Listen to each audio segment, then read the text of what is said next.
সাদা কাপড়ে কিন্তু বিভিন্ন রকমের দাগ লেগে যায়, সেই দাগ লেগে গেলে আমরা কিন্তু উঠাতে পারি না। তো আজকে আমি সাদা কাপড়ে বিভিন্ন ধরনের দাগ লেগে গেলে কীভাবে উঠাবেন তা আপনাদের সাথে শেয়ার করব।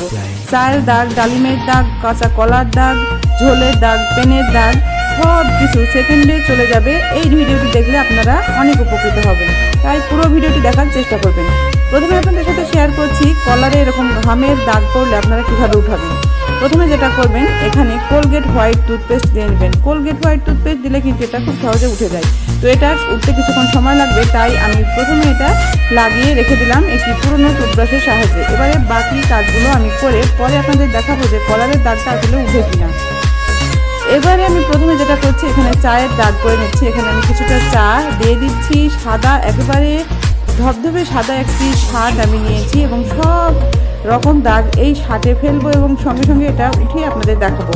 দেখুন এখানে আমি চা ফেলে দিয়েছি। ফেলার পরে এই চাটা আপনারা যেটা করবেন, প্রথমে সঙ্গে সঙ্গে একটি টিস্যু দিয়ে মুছে নেবেন। টিস্যু দিয়ে মুছে নিলে দেখবেন কিছুটা চা এখানে কিন্তু চুষে নেবে। আর অবশ্যই আপনারা এটা করবেন। করার পরে এখানে দিয়ে দেবেন লেবু। লেবুর রস কিন্তু চায়ের এই দাগ উঠাতে খুবই কার্যকারী, তাই কিছুটা লেবু চিপে দিয়ে সঙ্গে সঙ্গে এই জায়গাটা ঘষে দেবেন। দেখবেন চায়ের দাগ কিন্তু সেকেন্ডে উঠে যাবে। চায়ের দাগটা কিন্তু বসার কোনো টাইমই পাবে না। কত সহজে এই চায়ের দাগটা উঠে গেল আপনারা দেখে নিন। আপনারা অবশ্যই বাসায় ট্রাই করবেন। যদি হুটহাট করে কখনো চা এভাবে পড়ে বা যায়, বা আপনারা অফিসে গিয়েছেন চা পড়ে গিয়েছে, আপনারা বাসায় এসে সঙ্গে সঙ্গে এই কাজটি করে নেবেন। এবার চলে যাচ্ছে পরবর্তী টিপসে। এখানে আমি কিছুটা বল পেনের দাগ করে নিচ্ছি। বাচ্চারা যখন স্কুলে যায়, ওদের স্কুল ড্রেসে কিন্তু এভাবে বল পেনের দাগ পড়তেই পারে, বা ভুলবশত বাচ্চারা যদি আপনাদের বাসার কোনো কাপড়ে এরকম বল পেনের দাগ করে ফেলে, সেটা কীভাবে উঠাবেন। দেখুন এখানে নিয়েছি আমি হেক্সিসল হ্যান্ড গ্রাব। এটা কিন্তু যে কোনো ওষুধের দোকানে পাওয়া যায়, আপনারা খুব সহজেই ওষুধের দোকানে বললেই দিয়ে দিবে। এটা দিয়ে কিন্তু আপনারা খুব সহজেই এই বল পেনের দাগ উঠে নিতে পারবেন।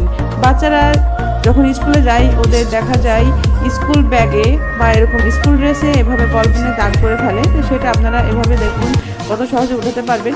আমি এখানে কয়েক ফোঁটা দিয়ে দিলাম, তারপরে হাত দিয়ে এভাবে বসে নিচ্ছি। দেখুন ম্যাজিকের মতো উঠে যাচ্ছে। তো যদি একবারে না উঠে, সেক্ষেত্রে আপনারা দুইবার দেবেন। দিয়ে একটুখানি মতো দিতে দেখবেন কতটা সহজে এটা উঠে যায়। এটা কিন্তু খুবই কার্যকারী একটি টিপস। প্রতিটা টিপসই কিন্তু খুবই কার্যকারী। পুরো ভিডিওটি দেখার চেষ্টা করবেন। আর ভিডিওটি ভালো লাগলে অবশ্যই একটি লাইক দিতে ভুলবেন না। এবারে আপনাদের সাথে শেয়ার করছি কাঁচা কলার দাগ, ডাবের দাগ, ডালিমের দাগ, এই টাইপের দাগ লেগে গেলে কীভাবে উঠাবেন।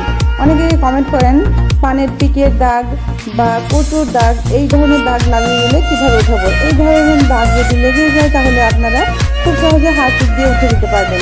তবে এটা সঙ্গে সঙ্গে উঠানোর চেষ্টা করবেন। এটা যদি লেগে যায়, তাহলে আপনারা অনেকদিন পর উঠাতে গেলে কিন্তু এই টিপসটি কার্যকরী হবে না। লাগার পরে আপনারা দিয়ে দেবেন সামান্য একটু হারপিক দিয়ে এভাবে একটি পুরোনো ব্রাশ দিয়ে ঘষা দিতেই দেখবেন অনেকটা উঠে যাবে। আরও ভালো ফলাফল পেতে এখানে দিয়ে দেবেন কিছুটা লেবুর রস। লেবুর রস কিন্তু যে কোনো দাগ দূর করতে খুবই কার্যকারী। তবে সব দাগের জন্য সব টিপস কিন্তু খাটে না। তো বিভিন্ন ধরনের দাগের জন্য বিভিন্ন রকম উপায় এখানে করে নিতে হবে। তো এখানে আমি কিছুটা লেবুর রস দিয়ে দিলাম। দেখুন দেওয়ার সঙ্গে সঙ্গে কিন্তু এই দাগটা একেবারে গলে গেল, সঙ্গে সঙ্গে উঠে গেল। আপনাদের যদি মনে হয় 2-3 ঘন্টা আগেও লেগেছে, তাহলে কিন্তু আপনারা এভাবে উঠিয়ে নিতে পারবেন। আবার যদি সঙ্গে সঙ্গে লেগে যায়, তাও উঠে নিতে পারবেন। তবে অনেক দিন হয়ে গেলে সেটা উঠাতে কিন্তু অনেকটা সময় লাগবে। তবে উঠবে আস্তে আস্তে, হালকা হবে এবং আস্তে আস্তে উঠে যাবে।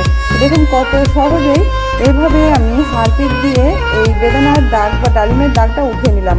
দেখতে পাচ্ছেন এখানে কিন্তু কোনো রকম লালচে কালচে দাগ কিছু নেই। আমি এই শার্টটায় সব রকম দাগ করে আপনাদের দেখাচ্ছি। আপনারা আশা করছি এই ভিডিওটি দেখে অনেক উপকৃত হবেন। দেখুন আমি কত সহজেই এই কঠিন দাগটা উঠিয়ে নিয়েছি। এবারে চলে যাচ্ছি পরবর্তী টিপসে। এখানে আমি কিছুটা তরকারি ঝোলের দাগ করে নিচ্ছি। এখানে আমি তরকারি ঝোল লাগিয়ে দিচ্ছি। আপনারা এইভাবে তরকারি ঝোলের দাগ, হলুদের দাগ বা তেলের দাগ উঠাতে পারবেন। তো এখানে আমি দেওয়ার পরে এটা আমি সঙ্গে সঙ্গে মুছে নিব একটি টিস্যু পেপার দিয়ে। আপনাদের কাছে যদি টিস্যু পেপার না থাকে, যে কোনো কাপড় দিয়ে এভাবে সঙ্গে সঙ্গে মুছে নেবেন। যতদূর পারেন মুছে নেবেন। মুছে নেওয়ার পরে এখানে দিয়ে দিবেন কিছুটা বেকিং সোডা। বেকিং সোডা হচ্ছে খাবার সোডা। এখানে বেকিং সোডা দিতে হবে, বেকিং পাউডার ব্যবহার করলে কিন্তু চলবে না। আমি তারপরে এখানে দিয়ে দিচ্ছি লেবুর রস। আমি আগেই বলেছি লেবুর রস কিন্তু যে কোনো দাগ দূর করতে খুবই কার্যকারী, তাই কিছুটা লেবুর রস এখানে ব্যবহার করতে হবে। লেবুর রস ব্যবহার করার পরে আমি লেবুর খোসাটা দিয়ে এখানে আলতোভাবে ঘষে দিচ্ছি। ঘষা দিতেই কিন্তু এই ঝোলের দাগটা সহজে উঠে যাবে। যদি হলুদের দাগ হয় বা ঝোলের দাগ হয় বা তেলের দাগ হয়, এভাবে আপনারা খুব সহজে উঠিয়ে নিতে পারবেন। দেখুন আমি একটুখানি ঘষা দিতেই কত সহজেই হলুদের দাগটা উঠে যাচ্ছে। এবার এটা আপনাদের ধুয়ে দেখাচ্ছি। এটা ধোয়ার পরে দেখুন দাগটা কিন্তু রয়ে গেছে, এখনও পুরো যায়নি। তো এটা পরিষ্কার করার জন্য এখানে আমি দিয়ে দিচ্ছি কিছুটা ডিটারজেন্ট পাউডার। ডিটারজেন্ট পাউডার দেওয়ার পরে কিন্তু লাল হয়ে যাবে, তো ভয়ের কিছু নেই। এই লাল দাগটাও কিন্তু খুব সহজেই চলে যাবে। সেটা কীভাবে সেটা বলে দিচ্ছি। তো এই ডিটারজেন্ট দেওয়ার পরে আমি এটা ভালো করে ঘষে নিচ্ছি। ঘষে নেওয়ার পরে এটা আমি ধুয়ে নিব। ধুয়ে নেওয়ার পরে এটা যখন আমি রোদে শুকাতে দেবো তখন কিন্তু এটা একাই উঠে যাবে। হালকা হালকা লালচে ভাব যদি থাকে সেটা দেখবেন একেবারে কড়া রোদে দিলে একেবারে সাদা হয়ে যাবে, বোঝা যাবে না এখানে কোনো হলুদের দাগ বা ঝোলের দাগ লেগেছিল। দেখুন এখানে এবারে আমি চলে এসেছি সেই কলারের দাগটা দূর করতে। দেখুন এখানে পেস্ট দেওয়ার কারণে কলারের দাগটা কিন্তু একাই চলে গেছে, আমার ঘষাঘষির প্রয়োজন পড়েনি। তাও আলতোভাবে একটু ঘষে নিলাম। ঘষে নিতেই দেখুন কত সহজেই সাদা হয়ে গেল।